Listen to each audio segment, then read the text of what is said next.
Bismillahirrahmanirrahim.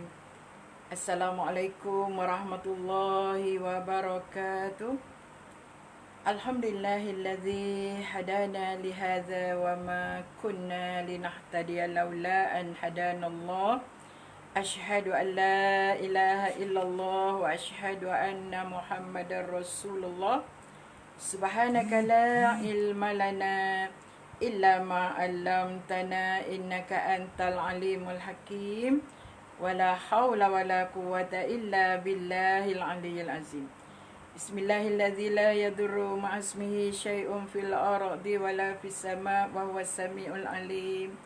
Bismillahilladzi la yadurru ma'asmihi syai'un fil ardi wala fis sama' wa huwas samiul alim. Bismillahilladzi la yadurru ma'asmihi syai'un fil ardi wala fis sama' wa huwas samiul alim. Alhamdulillah, alhamdulillah, alhamdulillahi rabbil alamin. Setinggi-tinggi kesyukuran kita kepada pemilik sekian alam ini. Alhamdulillah, sebesar-besar setinggi-tinggi kesyukuran kita kepada Allah Subhanahu wa taala atas nikmat-nikmat yang diberikan kepada kita yang tidak pernah putus-putus, ya. Nikmat kita boleh makan, nikmat kita boleh bercakap, nikmat kita boleh melihat, nikmat kita boleh mengangkat tangan, nikmat kita boleh berjalan, dan nikmat-nikmat yang lain segala-galanya Allah berikan kepada kita tanpa putus-putus, ya. Masya Allah, tabarakallah, Allahu Akbar, ya.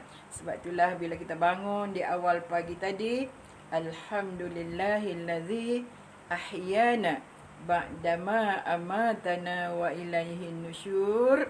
Alhamdulillah, kita sangat-sangat bersyukur pada Allah SWT yang telah menghidupkan kita setelah kita dimatikan. Sebab tidur tu sebenarnya adik-beradik mati, ya. Tapi orang kata mati kecil. Sebab dia kalau kita tidur tu, tidur orang kata apa-apa pun kadang tak sedar apa, kan. Masya Allah, tabarakallah. Ada orang sangat sensitif, bunyi sikit dia dah jaga. Tapi alhamdulillah saya sejak akhir-akhir ni, Masya Allah, tabarakallah, bila tidur, tidurlah. Bising cucu pun dah tak ada masalah dah. Sekarang ini agaknya dah biasa. Allah bisa tegal biasa, ya. Alhamdulillah, muslimin-muslimat semua, kita bersyukur pada Allah SWT. Allah beri kita masa. Alhamdulillah, di antara nikmat yang paling besar, Allah beri masa kepada kita, ya, untuk kita uruskan dengan sebaik-baiknya. Alhamdulillah, Allah beri masa kat kita pagi ini untuk kita sekali lagi berada di taman-taman syurga. Walaupun pada hari Minggu, hari Ahad, ya, sebahagian daripada negeri bercuti pada hari ini, ya. Sebahagiannya dah bekerja. Tapi nak ceritanya, kita bersyukur sangat-sangat pada Allah SWT. Kita diberi masa yang banyak.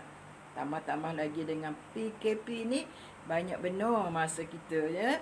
Kadang-kadang tak tahu nak urus macam mana pula, ya. Apapun, sekali lagi kita bersyukur pada Allah SWT. Allah menempatkan kita untuk berada di taman-taman syurga bersama dengan sahabat-sahabat yang soleh dan solehah. Amin, amin, amin.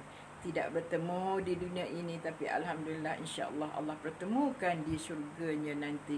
Amin, amin, amin. Tak apalah kita sebut banyak-banyak pun, sebab kita nak syurga Allah, kan. Memanglah kadang-kadang nak sebut tu rasa macam gayat. Macam mana gayat? Rasa macam tak layak sebenarnya. Itu aja, bukanlah kata macam mana, tapi rasa macam tak layak. Tapi apa pun, kita sangat-sangat mengharapkan syurga daripada Allah Subhanahu Wa Taala, ya. Dan nikmat yang terbesar juga, kita masih berada di dalam agama Islam, kerana tidak ada agama yang lebih baik di sisi Allah Subhanahu Wa Taala kecuali agama Islam, ya. Inna dina indallahil Islam. Baik, itulah kita doa pada Allah SWT supaya Allah tidak balik-balikkan hati kita setelah dia berikan kita berada di dalam agama Islam ini, ya. InsyaAllah, mudah-mudahan kita selalu doa, Allahumma ahyina bil iman wa amitna bil iman wa adkhilnal jannata ma'al iman, ya. Alhamdulillah, muslimin-muslimat semua, kuliah kita pada pagi ini adalah anjuran daripada Surau Kerja Raya SKR, ya, yang saya rasa sudah ada bersama. Saya nampak tadi sudah ada Mek Hafsah, sudah ada Hajah Junaidah, dan orang yang banyak berada di belakang kita, iaitu Encik Murtada, ya. Alhamdulillah, terima kasih banyak-banyak. Tetap mengatakan terima kasih Daun Keladi. Sebab kuliah kita ni adalah kuliah mingguan, ya. Masya-Allah, tabarakallah, ya. Alhamdulillah, muslimin-muslimat semua, kita bersama juga dengan rakan-rakan FB yang sangat ramai, ya, yang saya rasa tak tersempat untuk saya nak tulis, ya. Sebab saya pakai, sebab dia bila kita melintang tu dia dapat 2 nama saja, dia tak ada panjang, ya. Ada 2 nama saja, dan saya pun hari ni entah macam mana tak boleh nak buka tab tu. Terpaksalah pakai handphone yang kecil aja, kan. Tak apalah, apapun, alhamdulillah kita bersyukur pada Allah SWT, ya. Okey, saya nampak awal tadi Yanti ada bersama. Tentulah Yanti sihat tu. Sebab tu dia dah boleh berada bersama dengan kita, ya. Alhamdulillah, ya. Saya nampak ada Hajar Aziz. Sebenarnya saya ada tulis dah, tapi saya baca yang tu dulu, takut nanti terlepas pula, ya. Nampak ada Hajar Aziz, atas tu Salina Usman ke? Sorry. Ada Eda Nurshima. Dan kita ada juga Hajah Nani. Kita ada Salina Usman. Kita ada Siti. Okey, Wan Faizah. Kita ada apa tadi? Kamarujan, ya. Nampak kita ada Becik. Alhamdulillah, muslimat semua. Kita ada Siti Teh, kita ada Fatimah Umar, kita ada Hajah Junaidah, kita ada Rani, kita ada ya, kita ada Salina Usman, 2 orang Salina, ada 2 hari ni. Kita ada Maryam Muhammad, kita ada Ayah, kita ada Maryam Muhammad, kita ada Fatimah Ayub, kita ada Rani, kita ada Faridah Ahmad, ya. Alhamdulillah, ramai sebenarnya, tapi itulah yang sempat saya tulis tadi. Okey, kita ada Fauziah Zulkifli. Itu yang ternampak oleh saya saja, muslimin-muslimat. Sebab saya katakan tadi, handphone ni terpaksa dimelintangkan. Sebab untuk YouTube dia semua melintang, dia tak boleh dalam keadaan bernegak macam biasa, ya. Okey, muslimin-muslimat semua. Jadi insya-Allah mana yang sempat saya baca, yang boleh saya baca, muslimin-muslimat semua, ya. Tak apa, itu bukanlah menjadi matlamat kita, betul kan, muslimin-muslimat semua. Tapi yang menjadi matlamat kita ialah untuk kita berkongsi, untuk kita bersama-sama, untuk mendengar kisah-kisah yang ada dalam kehidupan rumah tangga Rasulullah sallallahu alaihi wasallam. Kita ada yang Kalsum Omar, ya, semuanya memberi salam. Saya jawab salam, ya. Waalaikumsalam warahmatullahi wabarakatuh. Dan nak tanyalah apa khabar semua sahabat-sahabat kita, ya. Saya harap semua kita dikurniakan Allah Subhanahu Wa Taala dengan kesihatan yang sangat baik, ya. Okey, Farida Ali, saya sebut semalam orang yang kuat bisnes, ya. Orang lain pun sama juga, Maliha pun sama, ya. Orang-orang lain pun berbisnes juga, ramai, ya. Okey, Intan Zurina, Abdul Razak dah nampak tadi, tapi dah terlepas, ya. Kita ada Ansar, kita ada Kamar, kita ada Kamarujan, Maznah Muhammad. Okey, alhamdulillah, muslimin-muslimat semua. Yang dah terlepas tu Salih Ahmad dah ada dah tadi pun. Saya tak sempat nak salin. Kita ada Zaliha Zainal. Saya nampak ada Rani pun ada tadi, ya. Rani pun ada. Zahrah Kristal, Marziyah Abdul Hamid Kamar. Okey, Salmah Aman, Zaliha Zainal, Siti Z Idris. Ya. Nama macam-macam sebenarnya, takut bertukar je, kan. Jadi bila bubuh nama lain-lain tu, saya terbayang. Tapi saya tak boleh nak bayangkan orang ni wajah macam mana. Okey, kita ada Raki Abdul Rahman, kita ada Gula Kabung. Okey, kita ada Mas Lizah Bagiran. Terima kasih, ya, banyak-banyak kerana sudi berkongsi bersama saya. Dan jangan lupa tolong share, tolong like dan tolong share, ya, muslimin-muslimat semua. InsyaAllah mudah-mudahan share kita itu didengar oleh orang yang tidak dapat bersama dengan kita pada hari ini, atas sebab-sebab yang tak dapat dielakkan. Mudah-mudahan insyaAllah, ya, pahalanya akan mengalir terus, seolah-olah sebagai sedekah jariah kita, muslimin-muslimat semua. Tadi Ustaz apa Tok Ku cakap tadi. Saya banyak dia cakap semua tadi sangat cantik. Tapi itu yang saya sebut dululah. Okey, kita ada Hamidah Saad, ada Intan Zurina, masya-Allah, tabarakallah, muslimin muslimat semua ya. Jah Junaidah, kita harap sangat ya, Mek Afsah, kita harap sangat ya supaya insya-Allah kuliah kita pada pagi ini ramai yang dapat bersama ya. Disebabkan kita ni kadang-kadang orang tak jumpa link ya, muslimin muslimat semua. Kalau saya tekan sikit ni sebab dia tak nak gerak dah, kan nanti terbalik pula ayam, betul tak? Okey, kita ada Haji Aziz, kita ada Aina Ismail. Nanti ayah marah pula, ustazah tekan sangat. Tak payah tekan, tak apa.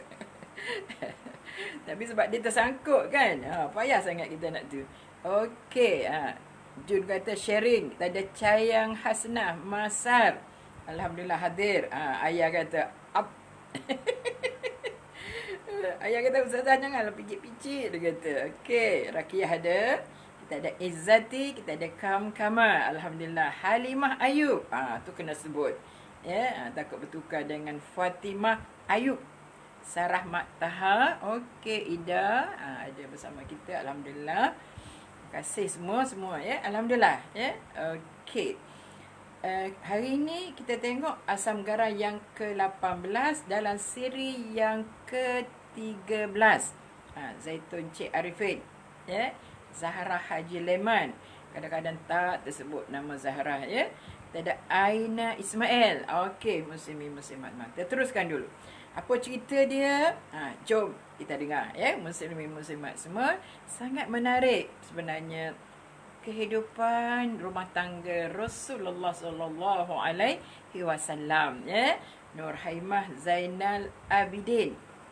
Iaitu Aisyah, Hafsah dan Zainab bersaing. Ya, Gayah Mat Ali pun ada bersama kita pada pagi ini. Alhamdulillah, ayah, jom bonda. Okey. An Aisyah radhiyallahu anha qalat, kana Rasulullah sallallahu alaihi wasallam ya'takifu fi kulli Ramadan wa idza shallal ghada'a صلى الوداء دخل مكانه الذي اعتكف فيه قال فاستأذنته عائشة أن تعتكف فأذن لها فضربت فيه قبة فسمعت بها حفصة فضربت قبة وسمعت زينب بها fadarabtu qubbah ukhra. Bersaing di antara isteri-isteri Nabi. Falamman sarafu Rasulullah sallallahu alaihi wasallam minal wada'i absara arba'a qibab faqala ma hadha fa akhbira khabarahunna faqala ma hamalahunna ala hadha albirru انزئوها فلا أراها فنزئت فلم يعتكف في رمضان حتى اعتكف في آخر العشر من شوال. Tu cerita-cerita ya, isteri-isteri Ummul Mukminin Rasulullah sallallahu alaihi wasallam. Okey, nampak ada Salmah Aman okey, alhamdulillah, mudah-mudahan Allah beri kita kesihatan yang terbaik, muslimin muslimat semua ya. Dalam arti kata terbaik setiap orang lah ya, tak sama, betul tak? Ada orang sakit kepala sikit biasa aja, tapi ada orang sakit kepala sikit pun dah bising ya. Tidak niat nak kata kat siapa-siapa ya. Jangan pula ada orang terasa hati tidak niat saya ya. Okey, kita ada Sifa Badrul, kita ada Nurizan Zakaria. Okey ya. Jadi maknanya kita ni tak sama ya, tapi Allah uji kita dengan berbagai-bagai. Tapi apa cerita tentang isteri-isteri Rasulullah pada hari ini? Diceritakan Sayyidatina Aisyah meriwayatkan bahawa Nabi biasanya beriktikaf pada bulan Ramadan. Bila selesai solat subuh, baginda terus masuk ke tempat iktikaf baginda. Kemudian Sayyidatina Aisyah meminta izin untuk turut beriktikaf. Baginda mengizinkan lalu beliau mendirikan khemah di dalam masjid. Itu muslimin-muslimat semua. Maknanya tidak ada larangan tegahan untuk orang perempuan untuk beriktikaf, ya, dalam masjid, ya, sebagaimana ini telah berlaku pada isteri-isteri Rasulullah sallallahu alaihi wasallam, ya. Tapi yalah, kita ni kadang-kadang wallahu a'lam nak cakap tak nak katalah payah, tak nak dah jangan kita nak cakap apa-apa dah. Okey, tapi apa pun muslimin-muslimat semua, kita mestilah dalam keadaan yang cukup sempurna, maksud saya menutup auratnya, pergi dengan suaminya dan tidak berseorangan di tempat iktikaf itu. Kalau di sebelah muslimat pun bukan kita seorang, sekurang-kurangnya berdua ataupun bertiga, dalam masjid, muslimin muslimat semua. Tidak ada salahnya. Cuma pada saya lebih menggalakkan kita orang perempuan ni beriktikaf pada siang hari. Betul tak? Kita ada Qasih Nurul Shah. Nurul Shah, okey, yang tu sempat baca lah. Yang tak sempat baca tu minta ampun, minta maaf banyak-banyak. Okey. Kemudian Saidina Hafsah mendengar perkara itu, maka beliau pun buat khemah juga. Selepas itu Sayyidatina Zainab juga mendengar hal itu, maka beliau juga membuat khemah. Cuba bayangkan berapa khemah yang ada dalam masjid dah. Sebab masing-masing padanya kalau share khemah, tak adalah masalah kan muslimin muslimat semua. Itulah orang perempuan kan. Dia tak mahu duduk sama-sama kan dengan madu ni. Padahalnya isteri-isteri Rasulullah boleh. Tapi lantaran Rasulullah benar kepada Aisyah, takkan kawan lain tak boleh. Betul tak? Dia merasakan begitulah keadaannya. Sebab itulah masing-masing bila dengar macam tu, setelah izin kepada Aisyah, maka semua buat khemah. Kalau 9 tu semua buat khemah dalam masjid, maka sudah tentulah orang lelaki dah tak boleh masuk kan. Muslimin muslimat semua. Sebab masjid mana nak besar sangat. Zaman dulu khemah ni bukan khemah macam kita bayangkan yang orang buat kenduri kahwin tu muslimin muslimat semua dah. Kecil aja. Tapi dalam arti kata orang panggil khemah. Dia sebut dalam di sini khemah. Lepas tu dia panggil apa, ya? Dia panggil kubah. Kubah, kubah. Itu kubah, kubah tu khemah, ya.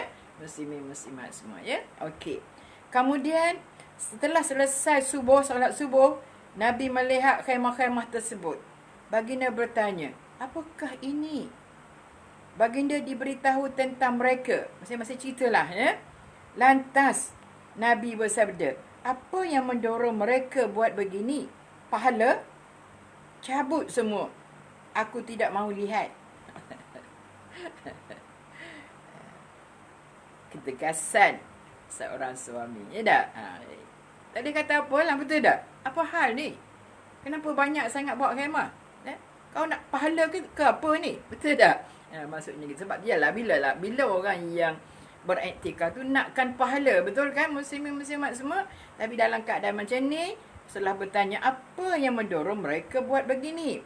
Padahal pahala, adakah nak pahala? Maka Nabi kata, cabut semuanya. Aku tidak nak melihatnya. Itu Aisyah menceritakan, ya.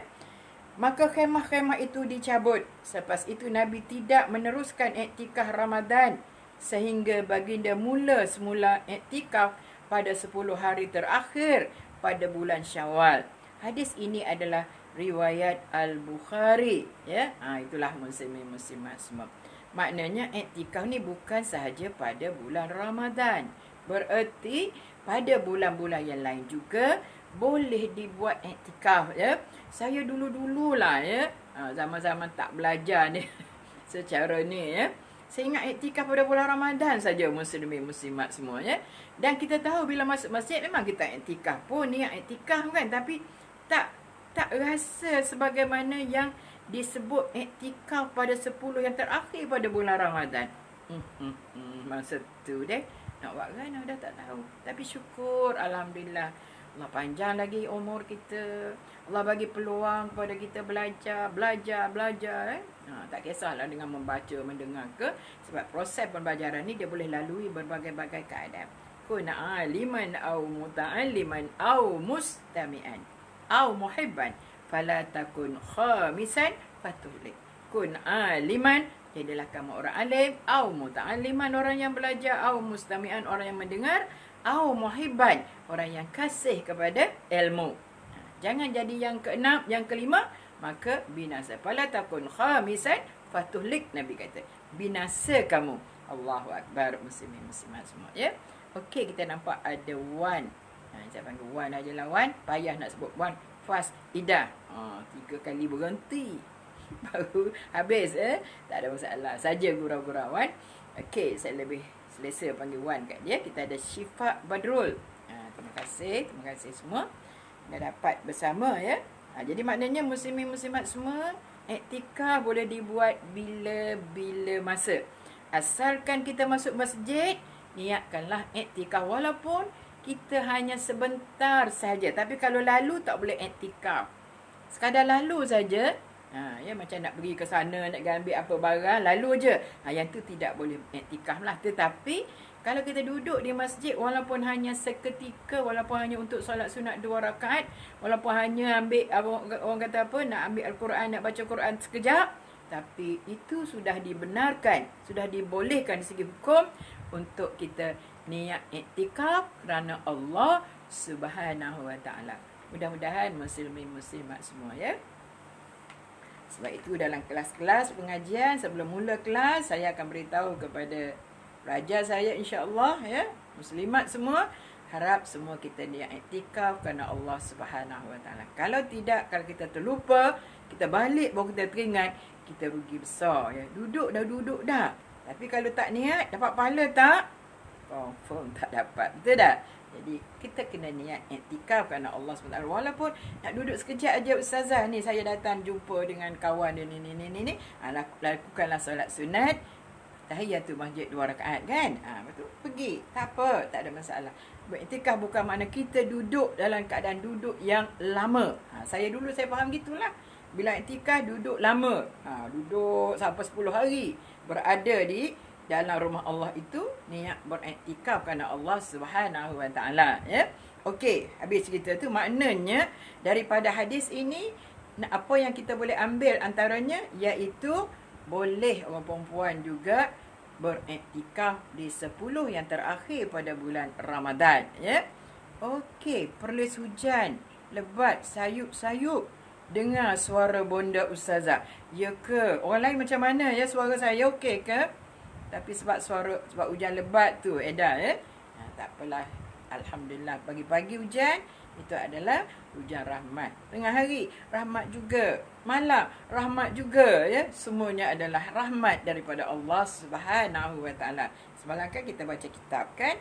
Okey, kita dah Harun tiada Harun.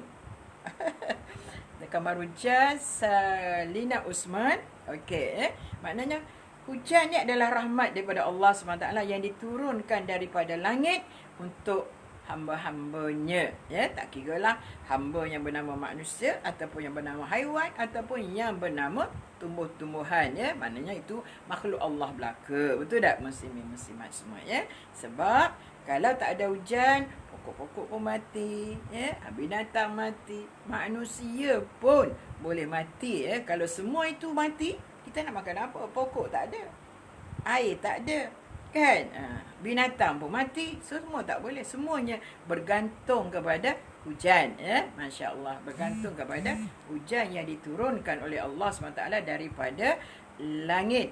Okey, kita ada Siti Khalijah ya, yang ada bersama dengan kita. Kalau tak silap saya, kita ada Makcik Shikin. Jitra clear. Alhamdulillah. Maknanya pelik sajalah yang tak berapa ni ya. Okey, Aina Ismail. Okey, so kita faham. Maka khemah-khemah tersebut dicabut ya. Dah dengar apa Rasulullah cakap ya. Tak ada kata saya nak, tak kisah. Kan kadang-kadang kita isteri ni pun ada masanya begitu juga songenya. Tahu tak songe? Suami larang dia buat aja dah. Dah lah tu, cakap lagi tak nak ikut. Betul tak? Okey, betul tak Siti Atikah? Okey. Di sini dia ambil catatan ya. Habis dah cerita hadis, cerita terjemahannya, dan kita pun dah faham dah ya. Tidak perlu kepada penjelasan yang lebih detail dah. Okey, kita dah habibah Rasul. Ya. Okey. Kamar kata banking. Betul. Memang betul. Ada isteri banking sangat. Pantang dia tegur dia. Tahu tak? Allahu Akbar. Suami dah memang apa tah lagi. Betul tak? Bandar Baru. Bandar Bangi ayah. Ayah di Alhamdulillah. Cerah. Apa ni? Apa? Cerah. Line clear. Ya. Okey. Muslimat semua. Dia kata di sini, poligami sungguh mencabar. Itu pun tulis mula-mula lagi. Betul kan? Muslimat semua. Jika kita yang tidak berpoligami merasakan tidak tahan melayan kerenah dan cemburu pasangan yang seorang. Yang seorang pun cemburu macam-macam. Betul tak ayah? Biasa. Kan? Nampak duduk telefon lama, duduk WhatsApp lama je duduk dengan telefon kan? Duk pegang handphone lama je, kita duk intai je. Ya? Kalau nampak suami letak kat telinga, kita pergi nak dengar. Kenapa nak pergi dengar sangat? Kan? Sebab ada di hati rasa cemburu. Dia cakap dengan siapa agak-agaknya? Asyik sangat bercakap, kan? Jadi, kenapa kita jadi macam tu? Sebab kita ada rasa cemburu. Jadi kata penulis ni, dia kata kalau hak seorang pun dah tak larat nak jaga kerenah dengan cemburu dia, cuba bayang kalau 4 orang. Allahu Akbar, ya. Insya-Allah. Cuba bayang 9 orang macam Rasulullah sallallahu alaihi wasallam. Tapi Rasulullah seorang yang sangat bijak, sangat adil, tidak ada masalah, ya. Tapi cemburu tu ada juga. Tak boleh lari, ya. Perangai orang perempuan, perangai orang lelaki. Orang lelaki lagi cemburu. Betul tak? Ui, kadang-kadang tua lagi cemburu. Kita ni tua tak cemburu sangat dah. Zaman muda dulu aja yang sangat cemburu. Betul tak? Tapi kalau saya cari kat FB Ustazah Zawiyah, memang sebab ni FB dari SKR. Bukan saya punya. Sorry tak apa, lambat saya faham. Yanti cukup faham, dia kata tak. Sebab kita ni bukan bersama dengan dalam FB saya. Kalau FB saya memang tak ada masalah muslimat semua. Tapi ni kita pakai FB SKR, Surau Kerja Raya. Tapi insya-Allah sebenarnya Yanti dah cuba bagi dalam info Ustazah Zawiyah, dah bagi link untuk kita, ya. InsyaAllah tekan aja boleh. InsyaAllah kalau susah nak carilah. Kalau susah-susah nak cari, patah balik dalam info Ustazah Zawiyah. Tapi kalau nak info dalam Ustazah Zawiyah, mesti jadi ahli dulu. Betul tak? Kena jadi ahli dulu. Barulah boleh, ya. Kalau tidak, tak boleh. Tak dapat juga muslimat semua, ya. Nak jadi ahli, cuba PM kepada Yanti lah. InsyaAllah dia bagi nombor telefon saya ke. Bolehlah, ya. Untuk masuk jadi ahli. Bukanlah ahli apa. Ahli grup je. Tak ada apa. Grup tu tidak nak menyusah sesiapa muslimat semua. Jangan masuk lepas tu live. Tapi kalau perlu kepada live lah. Kalau tak live pun tak apa. Sebab kami ni tak kacau. Ada ceramah aja baru ada bunyi. Bunyi notification. Kalau tidak, tak ada. Sebab yang boleh masuk dalam tu setakat ini, saya, Yanti, dan terbaru ni kita baru lantik Eda, bukan lantik tapi menolong, membantu.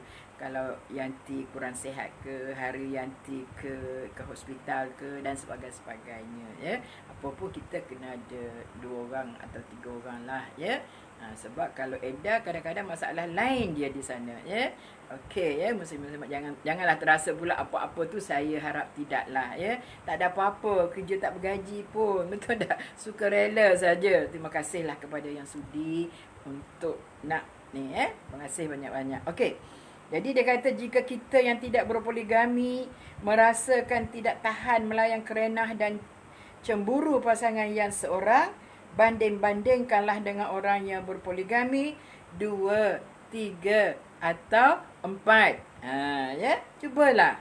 Bayangkan kita dengar pun Allahu Akbar. Sedangkan kadang-kadang tu bagi orang tak ada apa pun. Tapi bila berpoligami, dia akan menjadi hal sangat, ya. Macam saya katalah, contohnya lah, Semalam saya dah sebut. Kita ni, saya lah kadang-kadang dah. Masa arwah masih ada je dah. Jadi, kadang-kadang ustaz tu balik dah lama dah. Dia naik kereta lagi. Bukan naik motor. Kalau naik motor tu, mungkin tak perasan sangat, betul tak? Tapi bila naik kereta, masuk ke dalam kita punya garage tu, takkan tak dengar, betul tak? Paling tidak dengar. Tapi itulah nak cerita bila dah kahwin lama, kita dah tak kisah sangat. Betul tak, Puan Jamaliah binti Hasan? Dia tu adik-beradik saya sebab bin Hasan sama. Okey, makna kita tak perasan. Mungkin buat tak perasan, kau memang tak perasan. Kan? Tapi kalau orang yang berpoligami, dia ambil kira sangat tu. Lambat balik ke, dia akan ambil kira. Kalau setengah jam di sana, lambat mari, dia akan claim muslimin muslimat semua. Sebab itu, ada setengah orang, saya tak tahu nak jawab ustazah. Cakap betul pun salah, cakap salah pun salah. Tu. Okey, Aznita Sa'ad. Ayah, betul tak? Betul tu bonda. Jadi nak ceritanya, keadaannya begitulah kita dah. Bila berpoligami, lebih-lebih lagi lah. Balik lambat tak boleh, betul tak? Salah duduk termenung, kata ingat kat orang sebelah sana, betul tak? Itulah nak cerita kita ni. Apatah lagi, bagi orang yang berpoligami, memang sakit kepala sebenarnya. Tapi, insya-Allah, mudah-mudahan bagi orang yang berpoligami, dia cakap dia tak ada apa-apa. Kita je duk rasakan mereka tu begitu, muslimin muslimat semua, ya. InsyaAllah, bila boleh menanganinya, yang paling penting ketua tu mestilah orang yang berkarisma. Wah, betul tak? Berkepimpinan. Makna dia mesti tahu nak pimpin isteri yang pertama macam mana, nak pimpin yang kedua, nak pimpin yang ketiga, nak pimpin yang keempat. Kalau tidak, dia yang kena pimpin. Habis. Kan? Pimpin isteri pertama ke yang pimpin, bawa arah dia, ikut dia, kehendak dia, ya. Itulah keadaannya. Kalau kita sebagai pemimpin, sebagai ketua, maka apapun yang salah, kita akan tolak. Yang betul, okey, diraikan. InsyaAllah, muslimin muslimat semua, ya. Jika orang yang berpoligami rasa tidak tahan dengan kerenah pasangan dan madunya, kenang-kenangkanlah, dia kata. Isteri perlu meminta izin suami dahulu untuk melakukan ibadat di luar rumah. Ya. Bahkan isteri perlu minta restu dahulu untuk berpuasa sunat jika suami ada di rumah pada hari itu. Dua perkara yang penulis buku nak sampaikan kepada kita, ya. Berdasarkan diambil daripada yang berlaku pada isteri-isteri Rasulullah SAW. Maknanya, isteri-isteri Rasulullah kena minta izin dulu nak buat apa-apa, khususnya nak beribadat di luar rumah. Yakni, nak beriktikaf di masjid. Aisyah dia minta izin dengan Rasulullah. Rasulullah bagi. Yang dua orang lagi ni, rasa-rasa dia minta izin tak? Berdasarkan apa yang kita faham, ya. Hafsah dan Zainab ni, dia buat khemah ni, dia minta izin ke tidak? Rasa-rasanya tidak, betul kan? Sebab tu bila Rasulullah sudah sembahyang subuh, dia tengok dah ada khemahnya 3, kan? Jadi, betul Rasulullah tanya, apa hal ni? Ni kenapa ni? Nak pahala ke apa? Kan? Maknanya, sepatutnya kalau kalaulah dia minta izin, kalau Rasulullah tak bagi, dia orang memang awal-awal lagi tak buat. Kan? Tapi, rasa saya lah mungkin isteri-isteri ni tak minta izin. Hanya tengok Aisyah buat, maka buat juga. Ya? Apa salahnya kalau Aisyah boleh, kenapa dia orang lain tak boleh? Tapi Aisyah dalam bab ini, Aisyah minta izin dulu dengan Rasulullah SAW untuk buat khemah di luar, untuk dia beriktikaf di dalam masjid pada bulan Ramadan. Jadi, penulis buku ni telah mengakhirkan cerita dia untuk bab 18 ini, asam garam yang ke-18 ini, menceritakan kepada kita nak keluar daripada rumah, walaupun nak beribadat, kena minta izin. Nak beriktikaf, ya. Sama juga nak pergi menuntut ilmu. Itu tak Mazunah Mak Desa. Kita sama je, kan? Maknanya, nak beribadat, nak pergi menuntut ilmu, ibadat tak? Ibadat. Tak ada pula sampai kata, kita nak belajar agama ustazah, kita tak perlu minta izin. Tak boleh gitu. itu minta izin. Tapi kalau dia tak izin sebab kita nak belajar agama, nak belajar fardu ain, dia tak ajar kita, dia tak cari orang mengajar kita, maka bolehlah kita keluar pergi. Tapi untuk yang fardu ain, ya, ingat bukan fardu kifayah. Kena tahu apa dia fardu kifayah. Okey? Itu penting. Termasuk juga fardu kifayah, bukan saja kifayah yang mengurus jenazah tu saja, muslimin muslimat semua kan. Selain daripada kotoran dan sebagainya, itu fardu kifayah. Termasuk juga belajar ilmu-ilmu yang tidak dianggap sebagai fardu ain. Apa fardu ain? Fiqh, tauhid, kan? Itu ilmu-ilmu yang fardu ain, yang memang wajib kita belajar untuk kita beramal. Kalau fiqh, untuk kita beramal. Tauhid, untuk kita mentauhidkan Allah Subhanahu Wa Taala. Lain-lain lagi. Lain-lain lagi, ada juga fardu ain, ada juga fardu kifayah. Ya, insya-Allah saya harap kita dah faham apa dia fardu kifayah. Termasuk juga belajar bahasa Arab. Kalau salah saya minta maaf. Tapi kalau belajar bahasa Arab untuk khusus pada ayat-ayat untuk solat kita, yang tu tak ada masalah, ya. Tapi kalau tak ada halangan, pergilah belajar, tak ada masalah, muslimin muslimat semua, betul tak? Jadi kalau salah saya minta maaf. Serik nampak dah. Bukanlah bagi dia Prof Muhayyan nampak okey, dia relax. Ya tak? Tak apa. Dia tak apalah, dia pun tidak muda juga, lebih kurang dengan saya, mungkin muda dia sikit, dia adik sikit pada saya, tapi nampaknya dia jawab sangat cantik, muslimin muslimat. Alhamdulillah, saya nilah, dia tak salah pun. Tapi diputar belikkan dari segi soal bahasa. Yalah, tak apa dah, yang lawa sama-sama doktor tu tak apalah. Kita tak payahlah, kita tak ada doktor masa nak. Betul tak? Betul Ustazah, kita sama saja. Alhamdulillah. Sorry jadi nak cerita kepada kita muslimin muslimat semua, nak pergi mana-mana kena minta izin. Hatta nak pergi belajar, muslimin muslimat semua, ya. Cuma kalau kata tadilah suami minta izin untuk pergi belajar fardu ain. Tapi ada setengah ustaz akan lagi membahagikan lagi fardu ain tu. Kalau kita dah pandai semaya, kita dah pandai baca Quran, boleh lagi tak kita nak pergi belajar kalau suami tak pergi, tak bagi? Kalau nak detail lagi, muslimin muslimat semua, kita ni dah pandai dah, bukanlah kata mengaku pandai, bukan. Dah betul dah ayat semayanya, dah tahu dah hukum halal haramnya lebih kurang sikit-sikit dalam fiqh dan sebagainya, dah tahu dari segi tauhidnya dan sebagainya. Kalau suami tak bagi, boleh pergi lagi tak? Sebab tu ada setengah ustaz mendetailkan lagi, kalau kita dah pandai, tak boleh juga kita pergi kalau dia tak izin.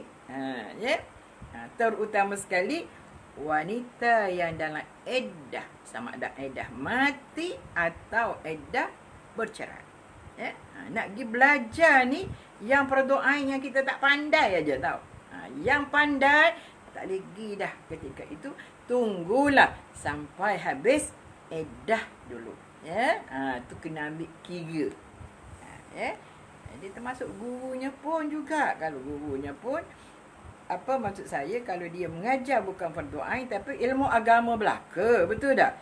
Selain pada fiqh, tauhid, bahasa Arab, tajwid, betul tak? Tarannunnya, tarannun apa semua tu, itu bukan, saya rasa tidak termasuk sebagai fardu ain. Minta maaf kalau saya silap, please maafkan saya, muslimin muslimat semua.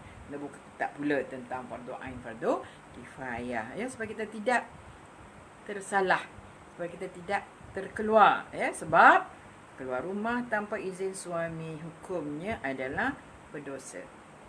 Nabi kata kita akan dilaknat oleh malaikat sampailah kita balik semula, ataupun mendapat keizinan daripada suami. Okey, apa kata Wan? Seronok dapat ceramah dengan ustaz, dengan ceramah, penuh dengan senyuman, masya-Allah, alhamdulillah. Terima kasih Wan. Puji-pujian bagi Allah, pemilik sekian alam ini, masya-Allah. Okey, terima kasih banyak-banyak. Ada pula penyokong dia tu, Allahu akbar. Tak apalah, tak ada masalah, Dah lah tak lawa, senyum pun tidak lagi, apa entah lagi, betul tak? Okey, kita ada Fatimah Usman. Dia ada berapa orang Fatimah ni? Fatimah Umar, Fatimah Usman, Fatimah Ayub. Ya kan? Tu Fatimah. Kadang-kadang tukar juga kita dah. Ada masa kena sebut sama dengan ayah yang tak ada yang ayah yang sama, yang tak ada ayah nama yang sama, tu tak apa, tak sebut nama ayah pun. Insya-Allah tak bertukar ya. Okey, muslimin-muslimat semua. Jadi kita faham isteri kena minta izin. Dan yang kedua, penulis buku ni kata begitu juga dari segi nak menunaikan ibadat puasa sunat. Kalau suami ada kat rumah, betul tak Mak Uda? Kalau suami tak ada kat rumah, tak apa, tak ada masalah ya. Maknanya kita nak puasa sunat, kalau suami tak ada kat rumah, tak apa. Tapi beritahu itu adalah lebih baik. Mana tahu dia balik emergency ke, betul tak? Jadi kalau nak puasa sunat, suami ada di rumah, minta izin dia. Tanya dia dulu. Bang, saya nak puasa ni ya.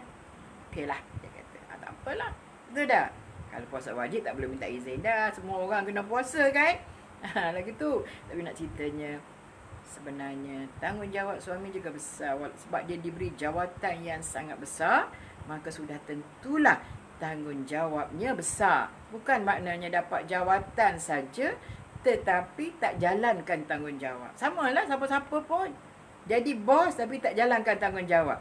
Sama juga ya. Kita berdosa dengan Allah SWT. Saya pun sama juga diberi tugas, tapi tak jalankan tanggungjawab, maka saya juga berdosa. Tak kira saya ustazah ke, saya ustaz ke, mana dah? Yang ustaz pun maknanya kalau dari segi salah, tak menjalankan tanggungjawab, maka dari segi hukumnya tetap berdosa. Betul tak? Azima. Ya, dengar ceramah ustazah sambil masak di dapur. Masak apalah, agaknya awal benar, agaknya nak makan pukul 12 kot. Tak apa, sorry Azimah gurau-gurau saja ya. Orang lain pun mungkin dah masak kot, ataupun sekejap lagi masak Tak apa, itu tanggungjawab, tugas kita, bukan tanggungjawab. Bukan tanggungjawab yang wajib. Sebab dalam kehidupan kita ni ada tanggungjawab wajib, ada tanggungjawab sunat. Kan? Lagi ada tanggungjawab yang boleh, harus, mubah. Buat tak apa, tak buat pun tak kisah. Betul tak? Tu. Dia ada. Tu kena ngajilah, faham dah semua tu. Apa tugas, apa tanggungjawab yang wajib, yang sunat. Kerja kita pun sama kan? Masa kita bekerja dulu, macam saya bekerja dulu, ada tugas yang wajib, ada tugas yang sunat. Mana nak dahulu? Wajib dulu ke sunat dulu? Sudah tentulah yang wajib dulu, barulah yang sunat. Betul tak? Sama juga dari segi solat pun. Buat yang wajib dulu, baru yang sunat. Tapi kalau ada dua-dua sunat, qabliyah dan ba'diyah, kita mampu buat dua-dua. Buat semua sekali dah. Kita belum masak, tak payah masak banyak-banyak. Okey, siapa dengan masak, betul tak? Okey, Nur Haimah, saya juga sedang masak ustazah kari ayam kampung. Masya Allah. Bawa lah kat kita sikit kan. Semangkuk pun jadilah. Eda dah siap dah. Hebat semua, Masya Allah. Sebab Eda lepas ni dia banyak lagi ni. Banyak lagi dah. Siap semua, siap. Tak apa. Itu yang bagus muslimin-muslimat semua. Okey. Dua yang kita dapat daripada hadis ini, tegahan kepada kita. Pertama, untuk nak keluar rumah beribadat, wajib minta izin. Dia kata di sini, untuk dia kata, perlu minta izin. Perlu minta izin. Yang kedua, puasa sunat. Kalau suami ada di rumah. Kalau suami tak ada di rumah, nak cakap pun boleh, tak nak cakap pun tak apa. Okey, Umi Hanis. List Daud. Alhamdulillah dapat juga list bersama kita hari ini. Alhamdulillah Umi Hanis. Alhamdulillah Kita tengok di sini pula asam garam yang ke-19. Ummu Salamah mengelak daripada Nabi. Tajuk dia. Ceritanya, jom kita tengok. Masa pun dah tak banyak dah. Tapi tak apa, tak ada masalah. Ibnu Umar Ibnu Abi Salamah an abihi an Ummi Salamah anna Rasulullah sallallahu alaihi wasallam khataba Umma Salamah faqalat ya Rasulullah innahu laisa ahadun min awliyai ta'nini syahida faqala innahu laisa ahadun min awliyaiki syahidun wala ghaibun yakrahu zalik. Di mana dalam cerita ini panjang, saya baca hak tu dulu.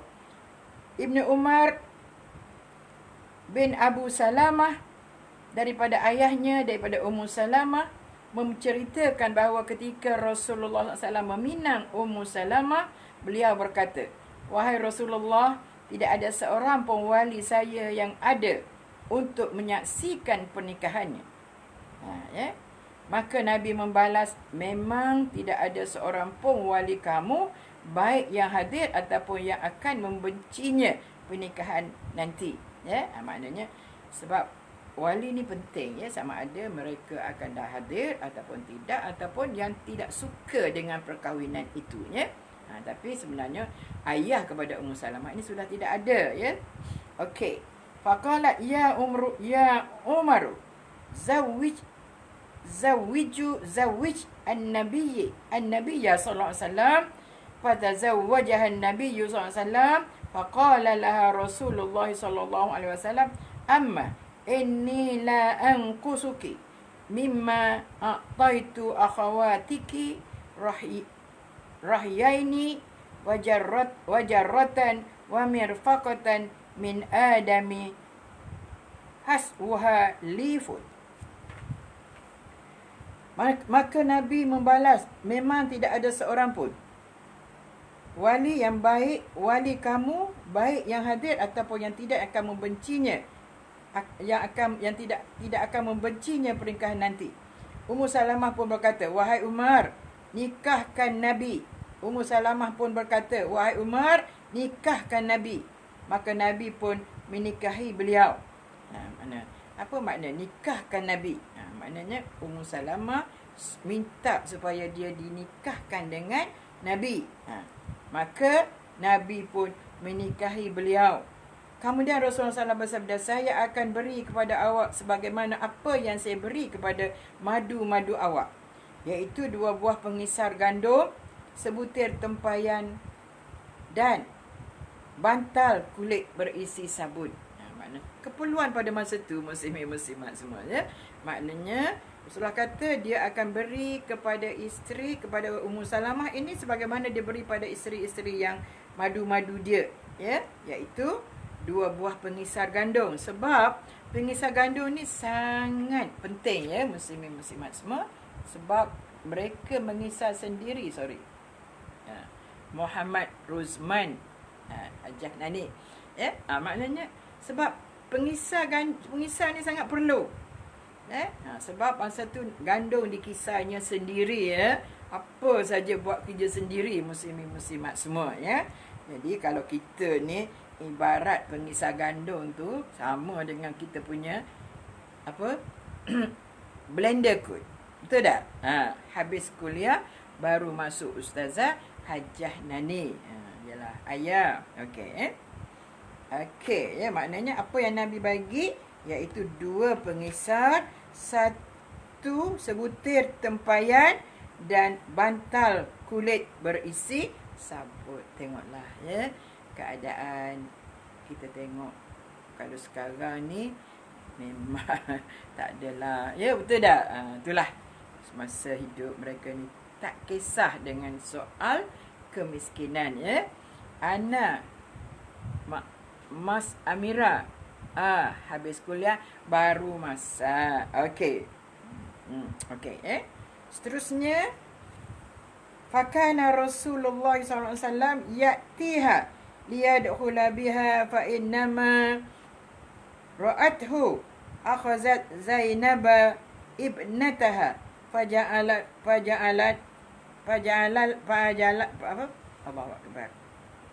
faja'alnaha fi hijriha fayansarifu Rasulullah sallallahu alaihi wasallam.